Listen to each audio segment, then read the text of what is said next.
My question to you is, who is the most handsome Prime Minister in Asia? Oh, I would have to say Imran Khan. Imran Khan. Yes. Oh. Chef's kiss. So what do you like about Imran Khan? Jabili Agi Khan. Billy Agi. Jabili Agi Khan. Jabili Agi.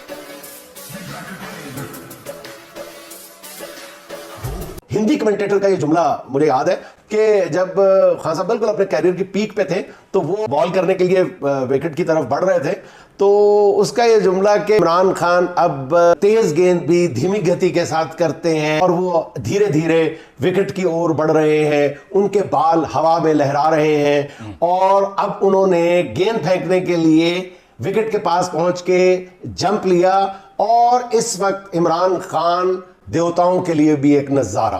वाह, ये मुझे हमेशा याद रहेगा। तो कल इमरान खान की जो वीडियो पे हाजिरी थी वीडियो लिंक के जरिए, उस वक्त मेरे ज़हन